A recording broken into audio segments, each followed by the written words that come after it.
Senator McDonald in charge of my And committee. you are now live. This is Senate Appropriations, and we're taking up Bill H510, and we have with us the Chair of Senate Finance, Senator Cummings.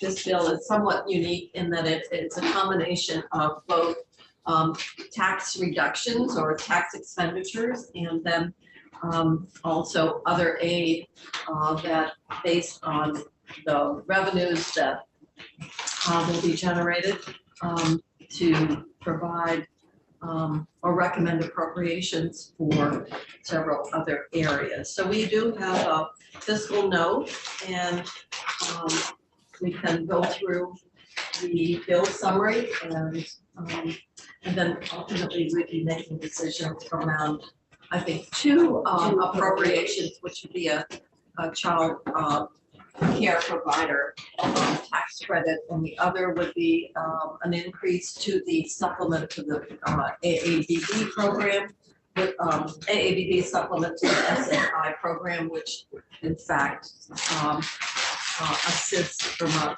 poorest elderly and people with disabilities. So welcome to the committee. Thank you. This has been an interesting dance with my committee. Probably the most interesting I've had with a committee outside of committee of conference.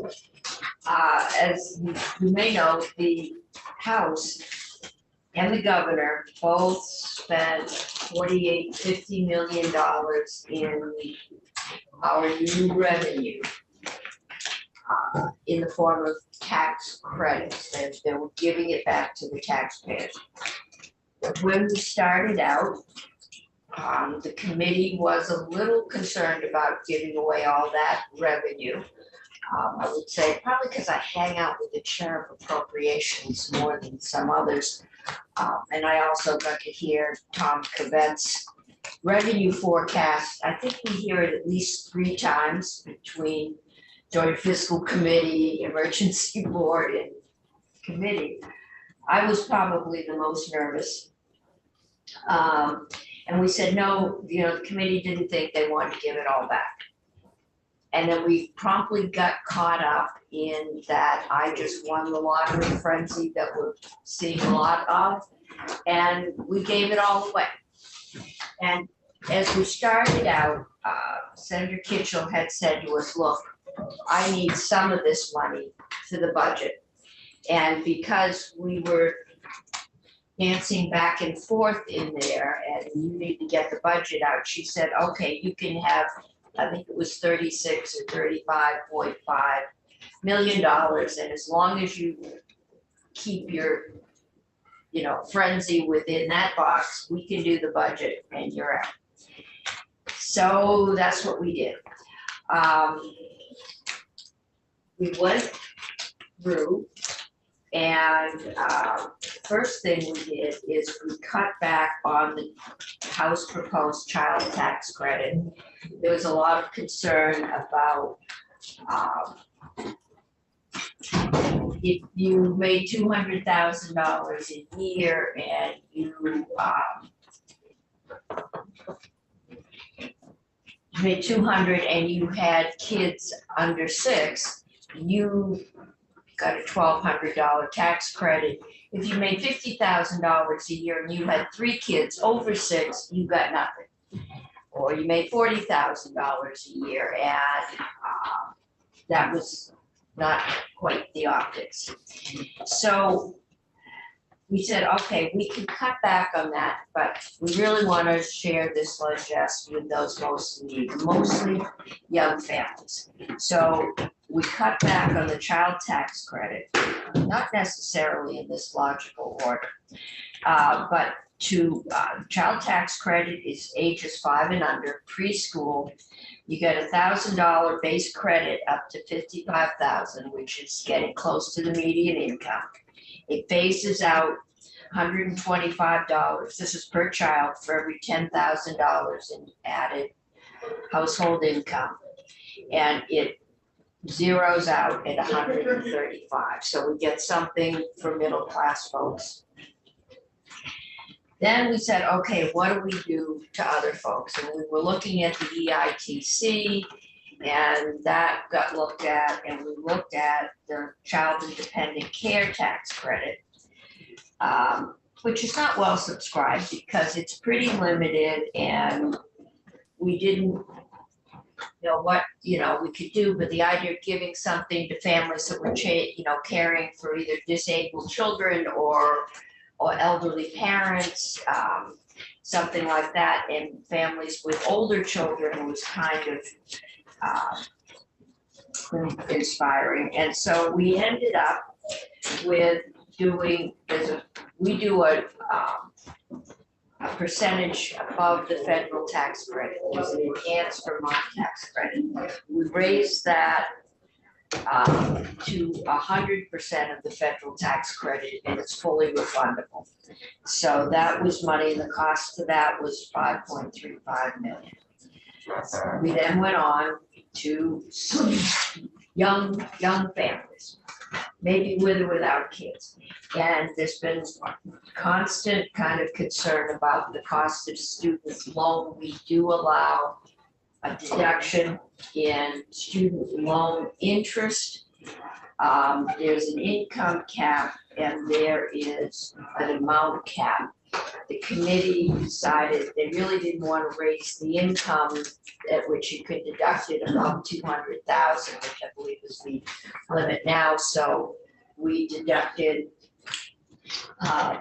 we raised the amount you can deduct up to 120,000 for single filers and 200,000 for married filers, and that is 2.2 million.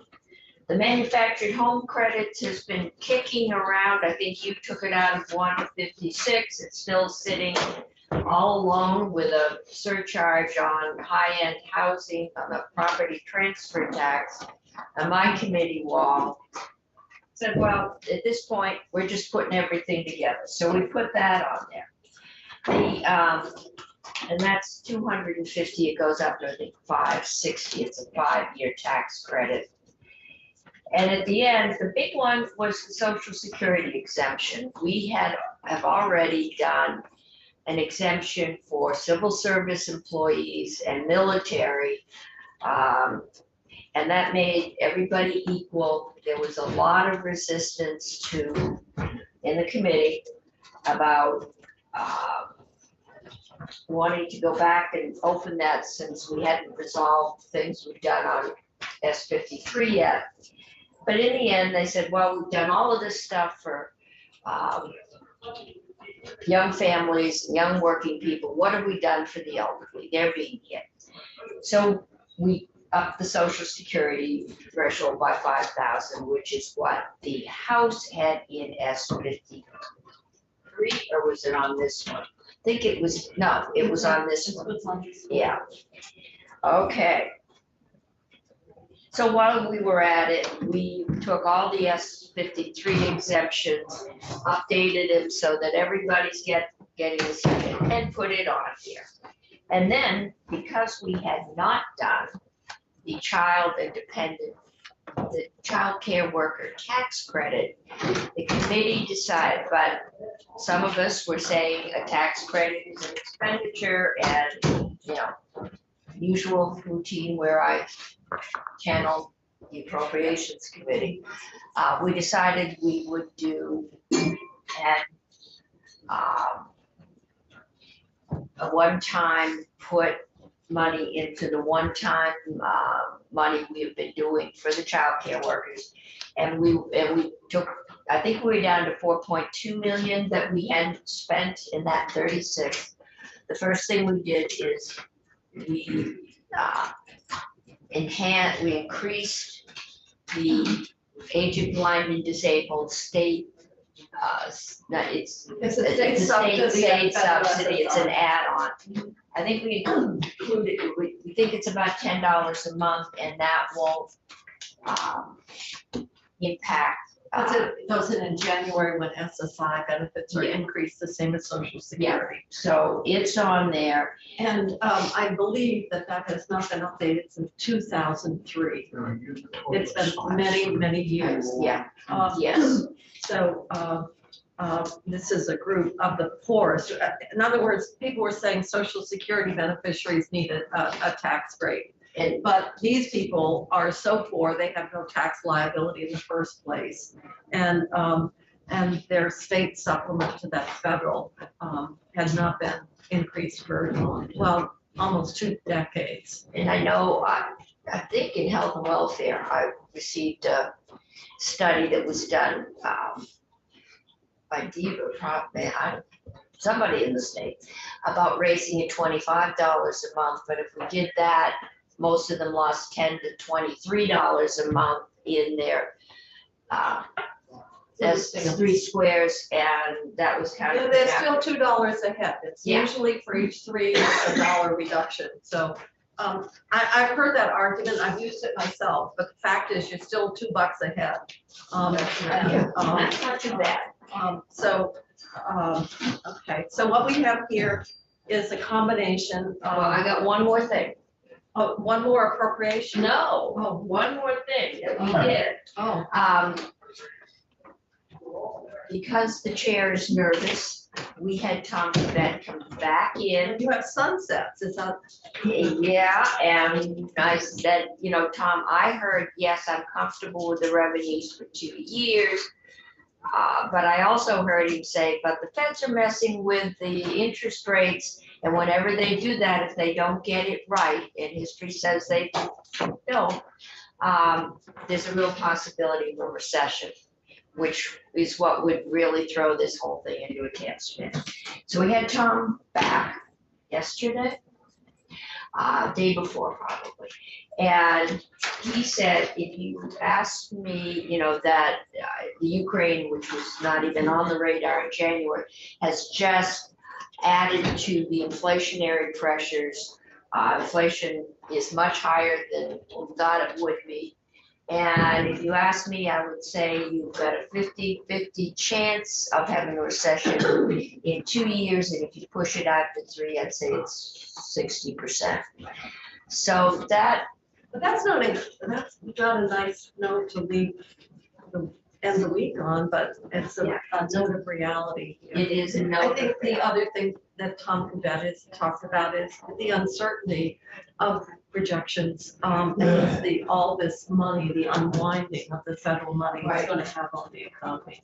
So the committee went back and put a 3-year sunset on everything, figuring it was better to do it up front.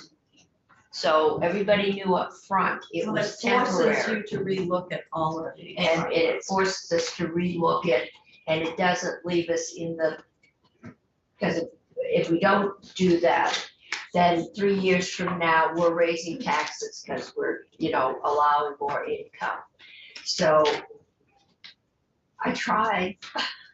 Well, I appreciate that. I know it was a lot of work, and I appreciate your understanding that if we were to really address some of those significant budgetary pressures, that we could not have the level of tax expenditures that's originally proposed or passed by the House. So thank you, Senator Garth. Yeah, could I ask about the civil servant, Yeah.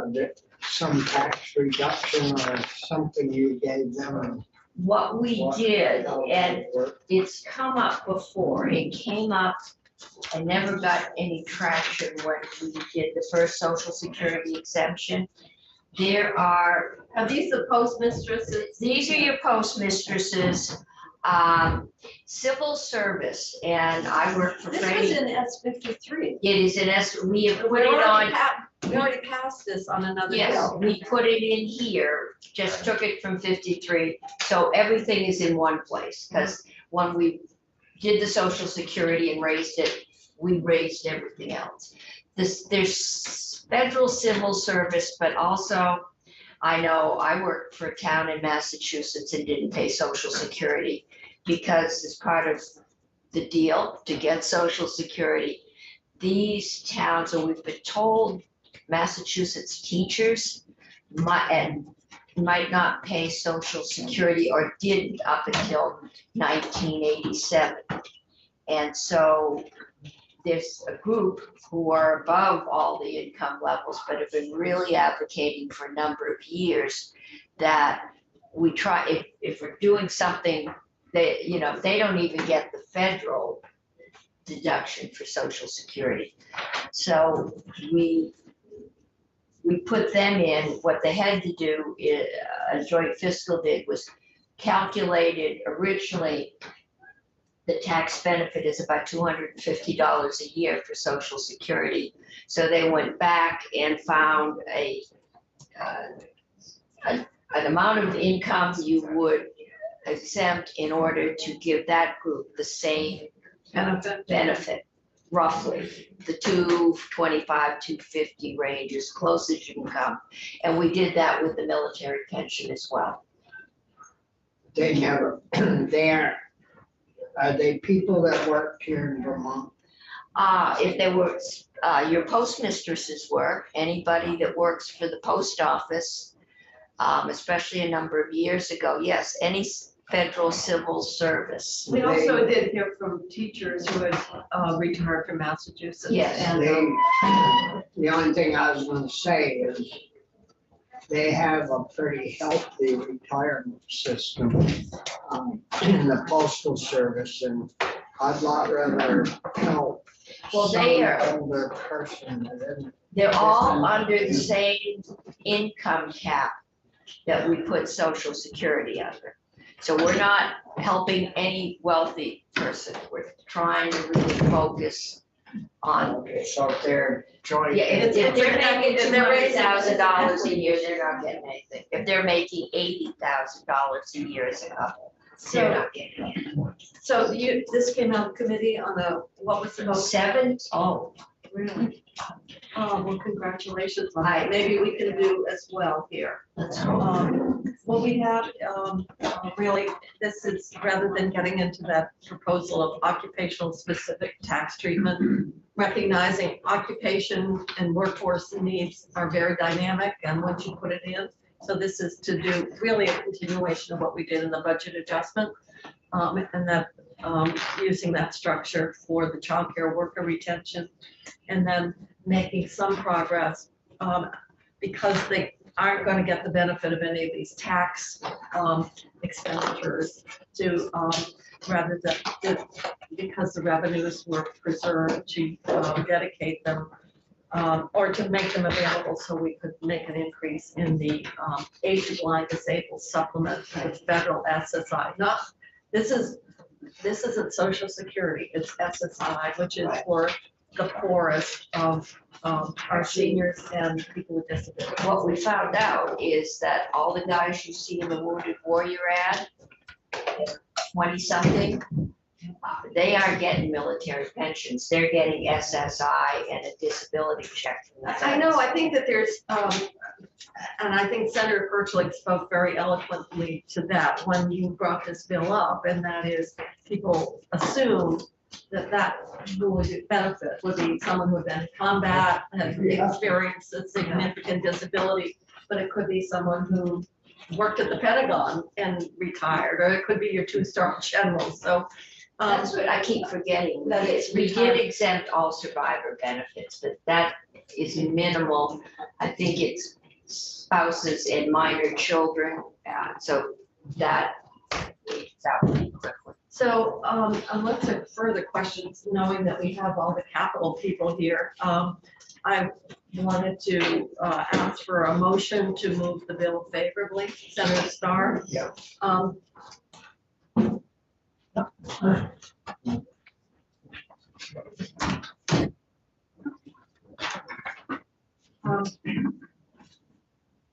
Senator Bruce, we had a motion to move H510 favorably as amended by Finance Committee, and which includes both tax expenditures as well as recommended appropriations.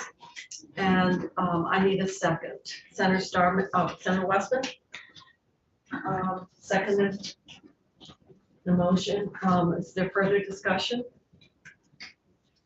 You want to call the roll, please? Senator Ballant, Senator Baruch, yes. Senator Minka, Yes. Senator Sears, Yes. Senator Starr, Yes. Senator Wesson, Yes. Senator Kitchen. Yes.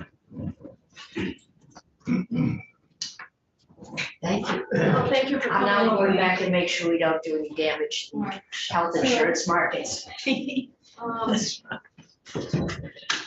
the reporter of the bill. I can do the reporter because it's not, Because you have the power there. I part of it, right? And I have the flowers too, see? Do. Yeah, take a look at that. It's not even my birthday, and then I didn't even have to get a year No, you don't older. have to get a year older to No. get flowers. I think that's just a sign of the times for. If it was Vince Luzzi though. It was not Vince. No, no. You know they came for a funeral. That's not true, Senator Well, I Sears. mean, you know, he used to come in without a tie on, and then he'd go come get a tie, and I said, where'd you get that? He said, I can't think of the guy's name, the funeral home, Johnson. Yeah. He went over to Johnson, got a funeral, he took the tie right off some poor dead guy. They probably That's never- true, I know we're alive, but that's a true story. They probably never even missed it. Huh? So, The guy probably never missed it. I don't think so. Chrissy, I don't know if you're going to update it, but obviously we're really far behind. And we are not going to take up H715 this afternoon. We, based on committee discussion, we wanted to have an amendment drafted, and that is not going to be ready, so we're not ready for a vote. I will take it And up. just to let people know, H715 was a clean heat standard. So now we're going to go back to H7, what? Next January. Monday, Tuesday. So now we're to the capital bill, H739. And we don't need to go through section by section. Unless it's the last. I know you have to read. No, it's no offense to Senator Bennett. But we- Is it not 2:30 yet? 2:22. All right. Okay. I'm trying to get these new technology that we now have that prints out these huge. Senator Benny, are you all set? I think so, Chris.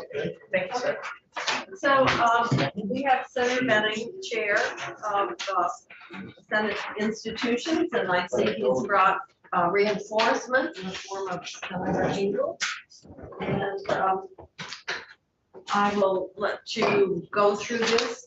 We've had some interplay with the capital bill because we took the ARPA capital and appropriated it in the G section, so it's obvious where that money's going. So, Madam Chair, just for the record, Joe Benning, Chair of Institutions, the junior senator from Calhoun County. I would like to set the record straight, Senator Sears. My understanding is not that those flowers came from the funeral home. It took him approximately an hour going through the Green Mountain Cemetery trying to find the right ones in the right places. I have yet to determine whether they were actually plastic. I didn't get the ones that haven't been frosted yet. In order to try to make this as simple as possible, I'll lead off by saying the Institutions Committee has only had the bill officially for about 2.5 weeks. However, we did take the entire session to mirror the testimony of our House counterparts, so we are up to speed pretty much on everything that they have done. The single sheet that you have in front of you is just to let you know that the Senate Institutions Committee made tweaks. This may sound ridiculous. I can explain each of these things, but I'll start off with the $25,000 down at the bottom of that section of green, the right-hand side. The Walleye Association has traditionally gotten $25,000 a year from us. As the need for maintaining fry and releasing them into Lake Champlain has been what we consider a critical part of the state's economy for fish and wildlife purposes. These folks are basically volunteers who have dedicated a tremendous amount of time coming in to try to maintain this school of fish, if you will. And unfortunately, due to COVID, for the last 2 years, they have been unable to conduct their main fundraiser. And as a result, we decided to give them an extra $25,000. In this case, will be used for 6 new tanks that are self-cleaning tanks. It will help diminish their workforce load, and it will provide them with some equipment that will go into the future and enable them to much improve their release. And so we decided that they were worthy of that cause, and we gave them $25,000. The state colleges have been the subject of a lot of discussion in our committee. And some of us are very much in favor of the state colleges and in favor of doing everything we possibly can. Others, not so much. But the upshot is the state colleges were given instructions a couple of years ago that they had way too much on their plate by way of brick and mortar. Senator Ruth and I took a tour of a couple of campuses with the engineer who was responsible for looking over all of the maintenance at these facilities and trying to pick out what space could possibly be downsized, if you will. And I think Jeb Spalding was with us at one occasion, but maybe not the other, I don't recall. He was there for the whole thing. Yeah. In any event, they have had this on their plate for some time. And I think the most anger in the committee is that they have not followed through with actually downsizing.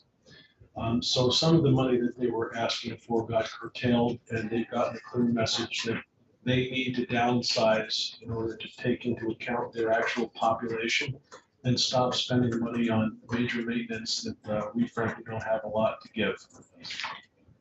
Going back up, the nursing program.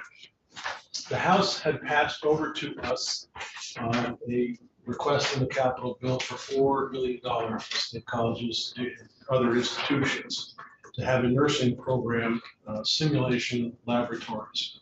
I came to learn that they've actually gotten to a point that they can have a mannequin that will actually scream ouch in training nurses.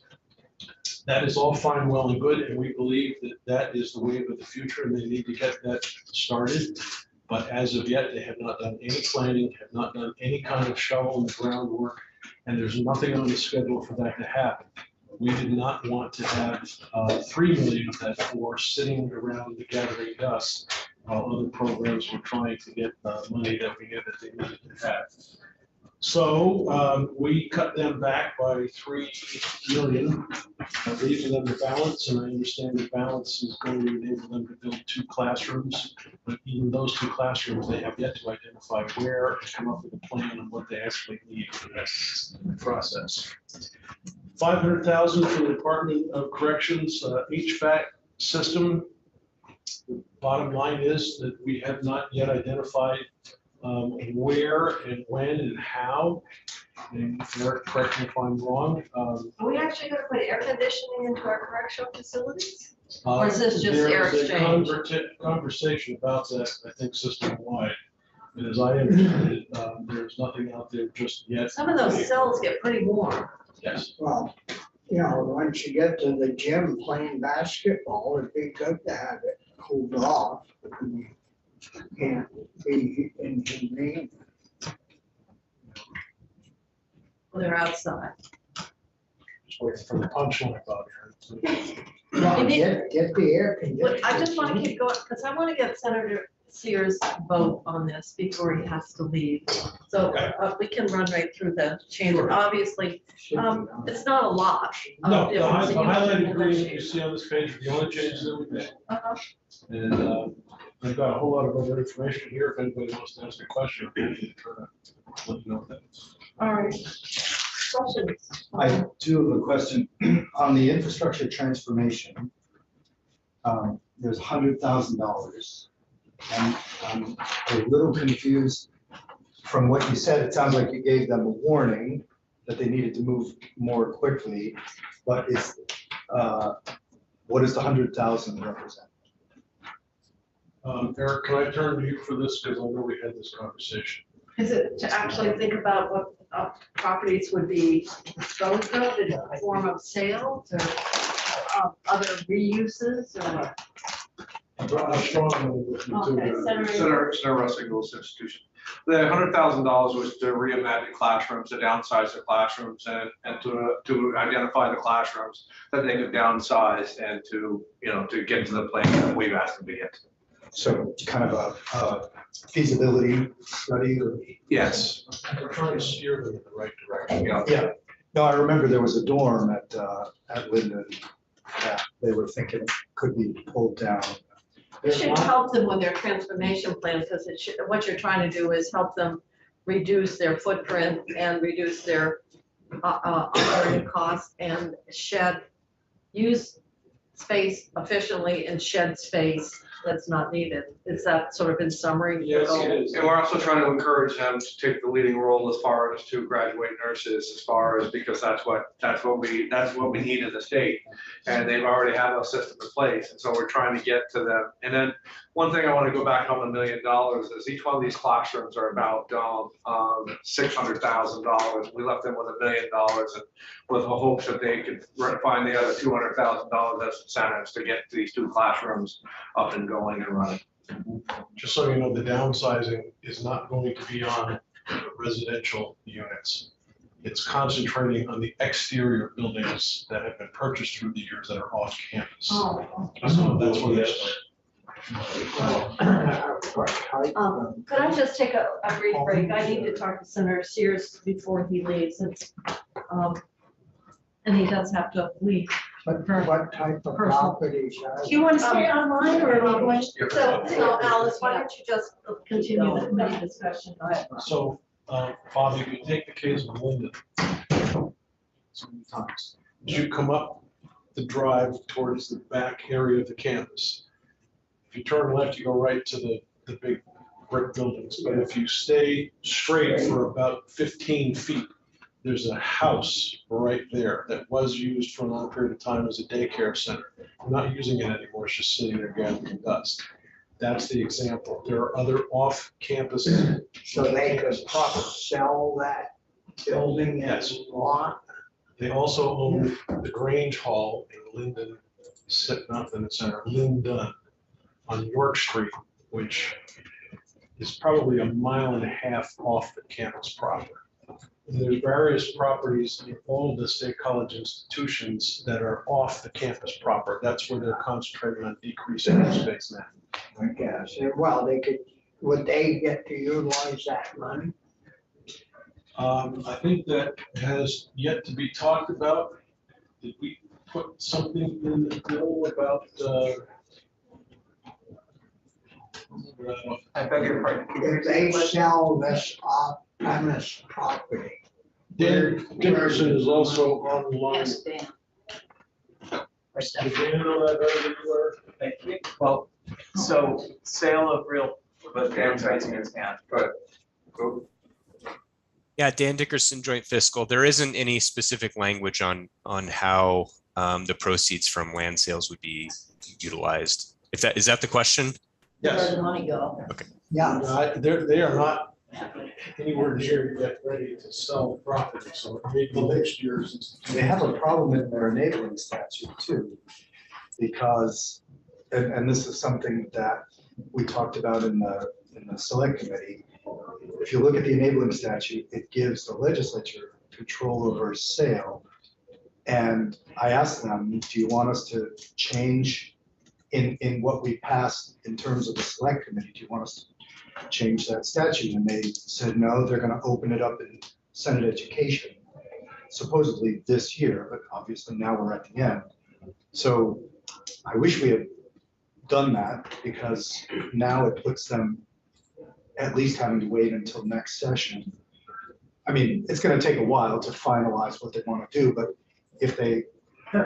I didn't mean to interrupt, but I just wanted to pile on, the statute for state buildings in general is that we can't sell anything without explicit permission of the legislature, and proceeds from the sales go to future capital projects, and that's the natural path. But Yeah. occasionally, institutions will not withstand if they want to direct it to a specific project, but that's pretty much the natural flow. We come and ask permission, and we usually have to do it 2 or 3 times before you say yes.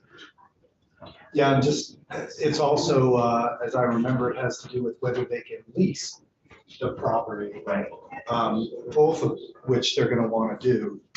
So, you know, it's, the timeline's still gonna run out another year.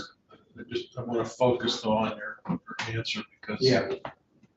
all money from all sales at all institutions should be coming back to a committee or institutions or education or whatever, for the legislature to approve that sale.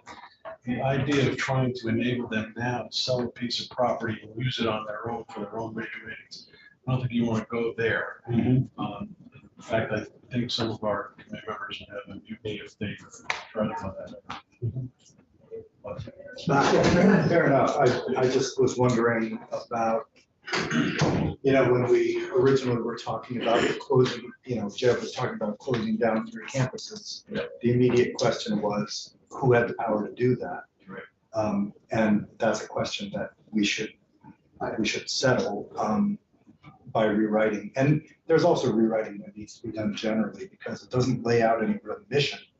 It just, you know, it's about a 1-page enabling statute for a huge institution. So there's at least, you know, a rewrite to be done there next session. DEC just sold their fire, way down the airport. Yeah. We didn't get anybody permission. All right. to sell that. I'm sorry, I had to talk to Senator Sears before he left.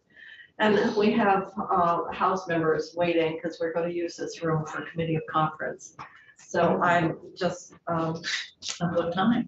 well, we originally thought 2:30 because we'd be off the floor and people would want to, and Senator Sears needed to leave. So we're a little bit behind, but we'll, Do you want to, so if there are not further questions, I think it's pretty Yeah, self-explanatory in terms of what our Senate committee did, is we already had that nexus with what we did in the budget. So, further questions? No, I'll move this. All right, so we have a motion, I'll second. second, And we'll get these guys out.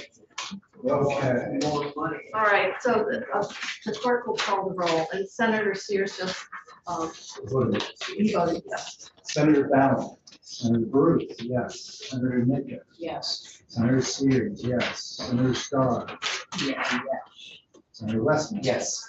Senator Kitchen. Yes. Okay.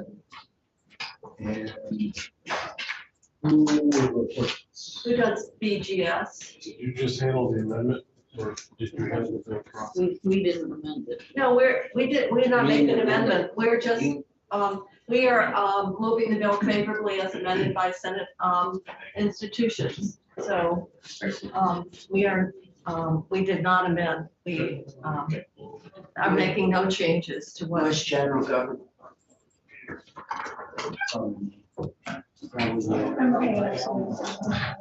Thank you. Everyone have a great weekend. Thank you very much. Check those flowers for ticks. Thank you. I think it's Senator Starr. What? I believe Senator Starr. Okay, well, Senator Starr will report. 25,000 for wall lights? That must have taken a lot of time. This was 2 years past. I have got to take a break for that. Do you, are we done with the bills today, or do you want us to take up? No, we have to finish, because we're organized. So you want to wrap up today? And we need to adjourn the committee for today. Okay, so we're gonna go offline.